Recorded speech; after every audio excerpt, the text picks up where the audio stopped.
গাজায় হামাস ও ইসরায়েলের মধ্যে স্থানীয় সময় ৮টা ৩০ শুরু হচ্ছে বহুল প্রতীক্ষিত যুদ্ধবিরতি। আল জাজিরা জানিয়েছে, উত্তর গাজার বিভিন্ন এলাকা থেকে বাস্তুচ্যুত ফিলিস্তিনিরা ঘরে ফেরার আশায় তাদের সামান্য জিনিসপত্র গুছিয়ে নিচ্ছেন। গাজার উত্তরের একটি এলাকা থেকে বাস্তুচ্যুত হওয়া এক বাসিন্দা জানান, আমরা অত্যন্ত খুশি। আমরা আমাদের এলাকা ও পাড়ায় ফিরে যাওয়ার জন্য প্রস্তুতি নিচ্ছি। আমরা আমাদের বাড়ি ও আশেপাশের পরিবেশকে ভীষণভাবে মিস করছি। বাসিন্দারা আরও বলেন, আমরা আর অপেক্ষা করতে পারছি না। যখন যুদ্ধবিরতি চুক্তি আনুষ্ঠানিকভাবে কার্যকর হবে, আমরা প্রথম দিকের লোকদের মধ্যে থাকতে চাই যারা এখান থেকে আমাদের ঘরে ফিরে যাবে।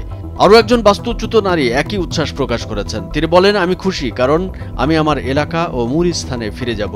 তবে তাদের উদ্বেগেরও কথা জানান ওই নারী। তিনি বলেন, আমি ভীতও বটে, কারণ আমি ইসরায়েলিদের বিশ্বাস করতে পারি না।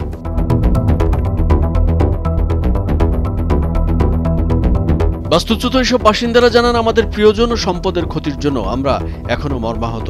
আমরা এখানে একটি তাঁবু রেখে যাব, আর সেখানে গিয়ে একটি তাঁবুতে থাকব, যেন আল্লাহ না করুক আবার ফিরে আসতে হয়।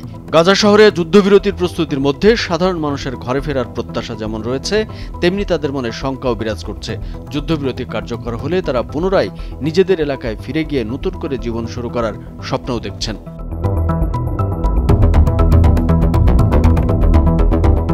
গাজায় যুদ্ধবিরতির সময় গণনার অপেক্ষায় যখন ফিলিস্তিনিরা, তখনও ইসরায়েলি বাহিনী পুরো গাজা উপত্যকায় তাদের আক্রমণ অব্যাহত রেখেছে।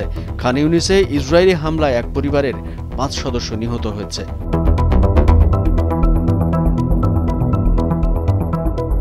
সংবাদ মাধ্যম আল জাজিরা রোববার সকালে এই তথ্য জানিয়েছে। সংঘাতপূর্ণ পরিস্থিতির মধ্যে ফিলিস্তিনিরা তাদের ঘরে ফেরার আশা নিয়ে অপেক্ষা করলেও ইসরায়েলি হামলার ধারাবাহিকতায় হতাহতের সংখ্যা বাড়ছে।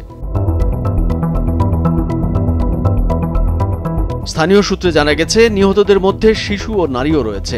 গত ১৫ মাস ধরে গাজা জুড়ে ইসরায়েলের নিরলস হামলার মধ্যে অসংখ্য মানুষ উদ্বাস্তু হয়ে পড়েছে, যাদের অধিকাংশই অস্থায়ী তাঁবুতে মানবেতর জীবনযাপন করছে। যুদ্ধবিরতি কার্যকর হলে ফিলিস্তিনিরা ঘরে ফেরার আশা করলেও ততক্ষণ পর্যন্ত পরিস্থিতি উত্তপ্ত থাকবে বলে আশঙ্কা করা হচ্ছে।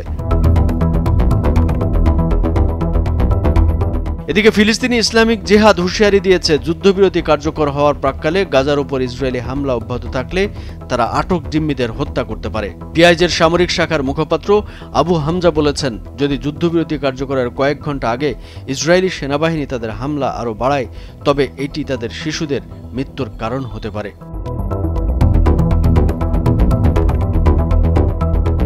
কামরুজ্জামান আরিফ, ভোরের কাগজ।